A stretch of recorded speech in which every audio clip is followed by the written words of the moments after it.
First attempt channel में आपका स्वागत है। जेएसएससी पेपर 2 इंग्लिश लैंग्वेज और लिटरेचर में हम लोग नॉवेल सेक्शन को पढ़ रहे थे।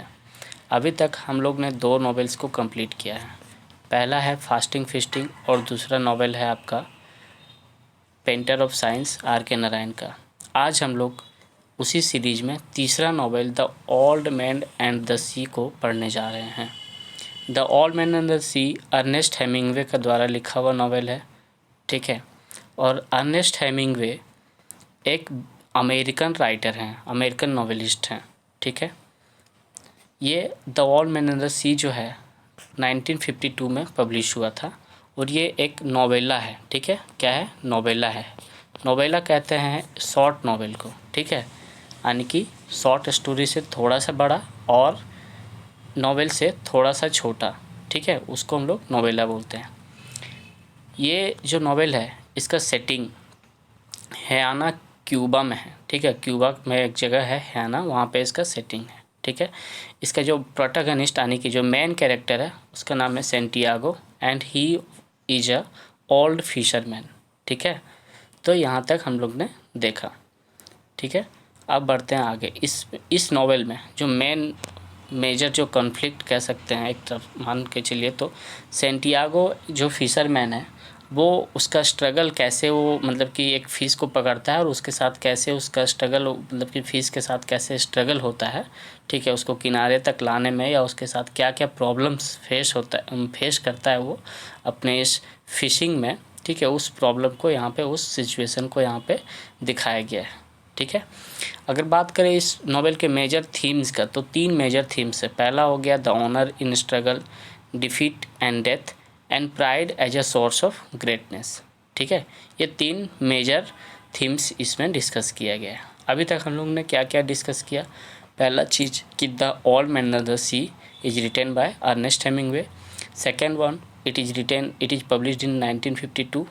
Third is it is a novella, ठीक है, and the protagonist of this short novella is Santiago, ठीक है।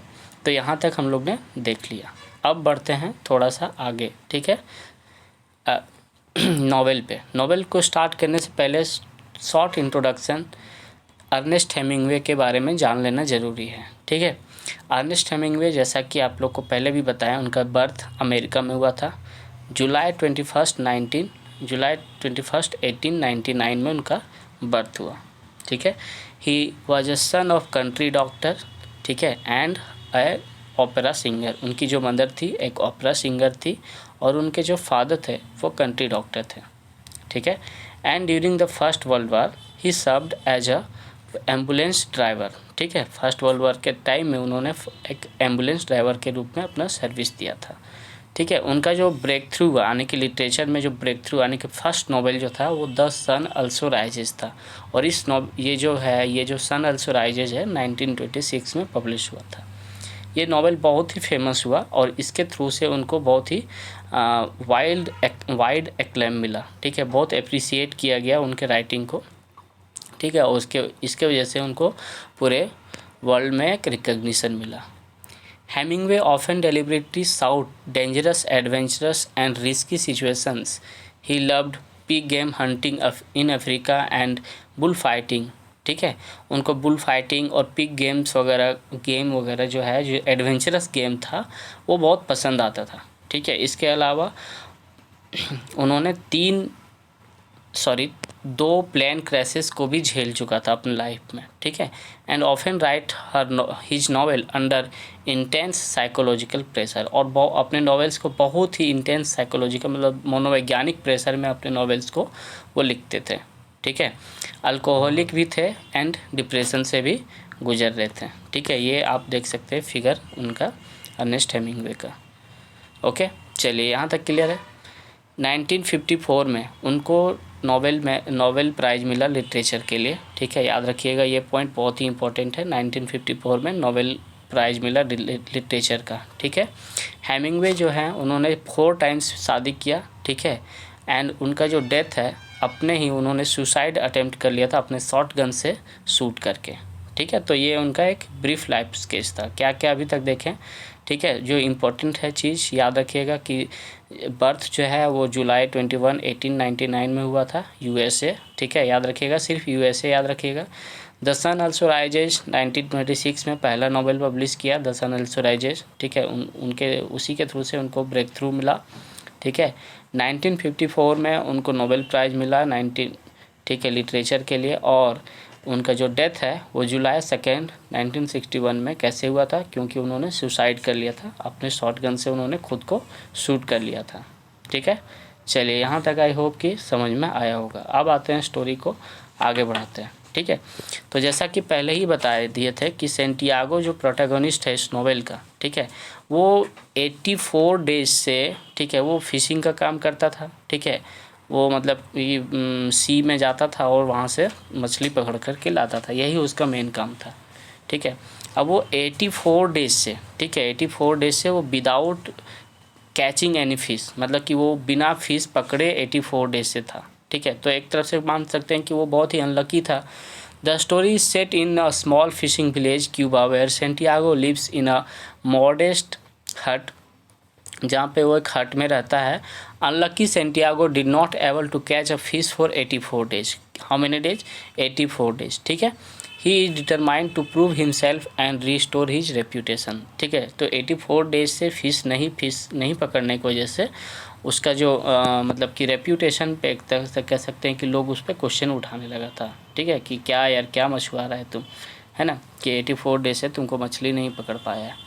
So that's why Santiago decides to venture out further than usual into the Gulf Stream। और इसीलिए उन्होंने डिसाइड किया, Santiago ने decide किया कि हम गल्फ स्ट्रीम में अभी तक जितना दूर कभी गए नहीं हो उससे ज़्यादा दूर जाएंगे। And hoping to break his 84 day unlucky streak and catch a big fish, ठीक है। और उसको ऐसा आशा था कि वो ये जो 84 डेज का जो लॉन्ग मतलब कि बदकिस्मती है, जो बहुत मतलब कि ख़राब किस्मत है, ठीक है, उसको ख़त्म करेगा, है ना। तो और फाइनली वो फिश पकड़ने के लिए निकल जाता है, ठीक है।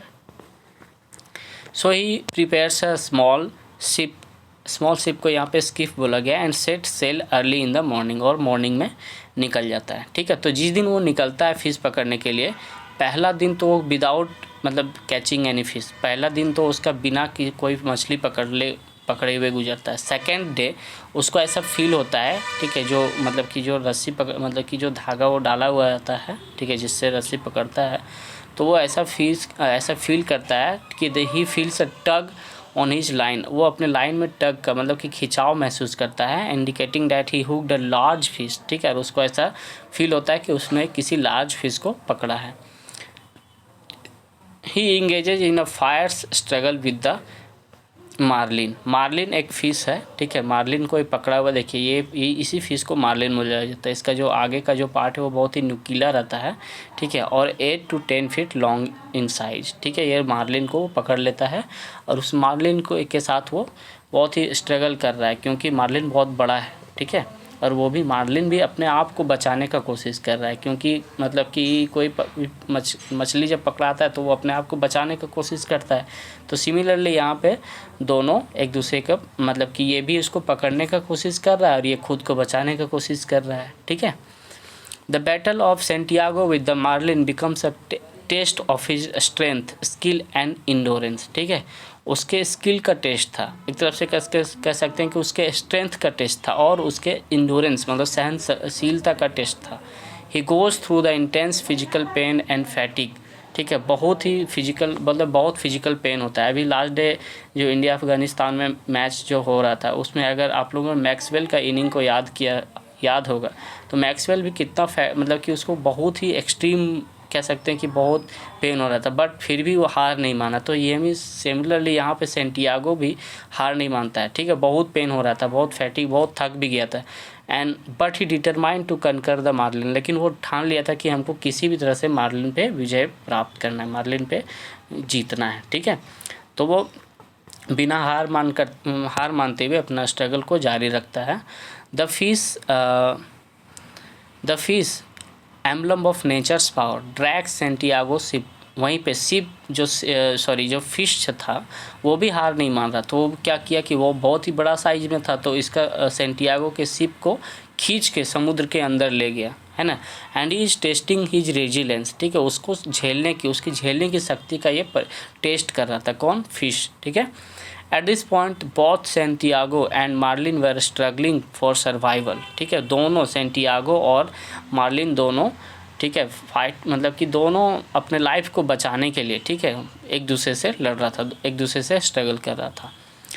सो that's why Santiago develops a sense of respect. और इसके वजह से सेंटियागो को क्या होता है कि मछली के प्रति रेस्पेक्ट आता है, क्योंकि वो भी फाइट कर रहा था अपने लाइफ को बचाने के लिए, और ये सेंटियागो भी अपने आप को खुद को प्रूव करने के लिए, ठीक है, खुद को बचाने के लिए भी लड़ रहा था, क्योंकि उसके मतलब कि मछली फंसा था तो वो इतनी आसानी से उसको नहीं जाने देना चाहता था। तो that's why he is trying his best. Okay, Santiago was exhausted, famished, and almost lost all his strength in his continuous struggle of 3 days and night. इस पूरे फाइट में, ठीक है, वो टोटली एग्जॉस्टेड हो चुका था। फैमिश मतलब भूख से उसका हालत ख़राब था। And almost all his strength, और अपने पूरा स्ट्रेंथ उसका लगभग खो चुका था। स्ट्रेंथ मतलब कि शक्ति, सारा एनर्जी उसका सारा ख़त्म हो चुका था, है ना। फिर भी वो हार नहीं मान रहा था, ठीक है। आई होप कि यहाँ तक समझ में आया होगा, ठीक है। अभी तक हम लोग ने इस नॉवेल में स्टार्ट किया है कि फर्स्ट डे वो गया था मछली पकड़ने के लिए। फर्स्ट डे तो कुछ नहीं उसको हाथ लगा। सेकेंड डे में एक यहाँ पे मार्लिन को कैच करता है, लेकिन मार्लिन ईजिली उसको नहीं जाने दे रहा है, ठीक है। मार्लिन भी स्ट्रगल कर रहा है और सेंटियागो भी स्ट्रगल कर रहा है। मार्लिन छूटने का कोशिश कर रहा है और सेंटियागो उसको पकड़ने का हर संभव कोशिश कर रहा है, ठीक है। तो दोनों एक दूसरे के साथ स्ट्रगल कर रहा है, ठीक है। फाइनली ये 3 दिन ये जो फाइटिंग था ये मछली और इसके बीच में, ये पूरा कम्प्लीटली एक तरफ से मान के चलिए तो 3 दिन ये फाइटिंग चलता है, 3 डेज एंड नाइट्स, ठीक है। 3 डेज एंड नाइट्स तक ये मतलब 3 दिन और 3 रात तक ये फाइट चलता है। और इस फाइट में सेंटियागो जो है वो पूरी तरह से एग्जॉस्ट हो चुका है और उसका भूख से हालत ख़राब हो गया है। And almost all his strength was wasted, ठीक है। वो अपने सारा स्ट्रेंथ जो है वो खो चुका है, ठीक है।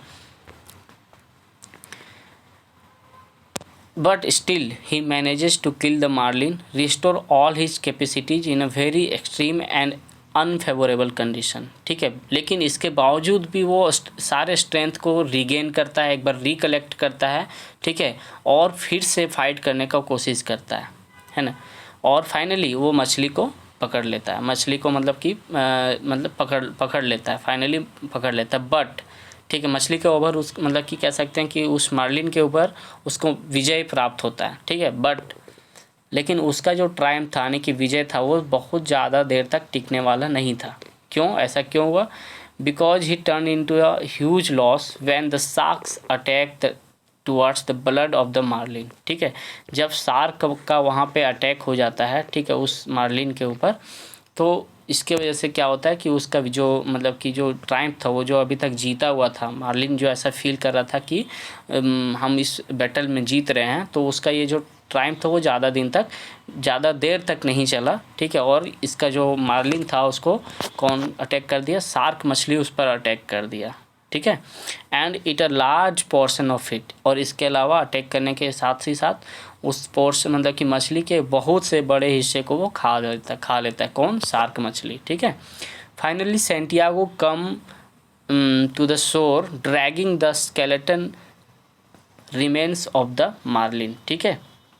मार्लिन के स्केलेटन जो रिमेन्स बच गए थे उसको लेकर के वो वापस आता है, ठीक है। The towns people who had once started doubting his abilities are astonished by the sheer size of the fish's skeleton, ठीक है। जो टाउन के लोग जो थे, जो पहले उस पर डाउट कर रहे थे, उसके एबिलिटी पे शक करते थे, वो इस मछली के साइज को मतलब स्केलेटन को साइज को देख कर के ही अचंभित हो गया, एस्टोनिश्ड हो गया, है ना। जनरली ऐसा ही होता है, ठीक है। आप भी कंपटीशन की तैयारी कर रहे हैं, जब निकल जाता है कंपटीशन तो लोग सोचने लगता है कि यार कैसे कर लिया, कैसे निकल गया, लेकिन उस स्ट्रगल को लोग नहीं देखता है, ठीक है। जब तैयारी कर रहे हैं तो उस टाइम जो स्ट्रगल होता है उस स्ट्रगल को लोग नहीं पहचानता। बस जब सक्सेस मिल जाता है तो सोचने लगता है, मतलब कि अचंभित हो जाता है कि यार इसको कैसे हो गया, ये कैसे सक्सेसफुल हो गया।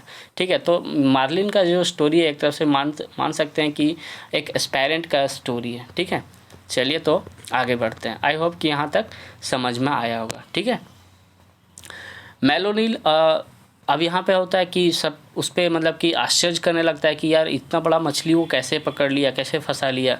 ठीक है, मेनोलिन एक यहाँ पे यंग बॉय है। ठीक है, वो उसके साथ मछली पकड़ने जाता था पहले। ठीक है, स्टार्टिंग में मेलोलिन एक लड़का है जो कि उसके साथ मछली पकड़ने जाता है। ठीक है, लेकिन जब 84 डेज तक मतलब कि वो अनसक्सेसफुल रहता है, लेकिन सेंटियागो जब 84 डेज तक मछली नहीं पकड़ पाता है तो मेनोलिन की जो मदर थी वो उसको मना कर देती है, बोलती है कि तुम अब इसके साथ फिशिंग के लिए नहीं जाओगे। ठीक है, लेकिन फाइनली जब उसको देखता है कि इतना बड़ा स्केलेटन लेकर के आ रहा है, so he was deeply moved by his mentor's struggle and pledges to fish with him. ठीक है, और वो मतलब स्केलेटन देख के मतलब उससे इंस्पायर्ड होता है और बोलता है कि मैं भी आपके साथ फिशिंग के लिए जाऊंगा। ठीक है, the novella ends on a note of hope and determination emphasizing the indomitable human spirit the face of adversity. ठीक है, ये नोवेला जो है होप के साथ एंड होता है।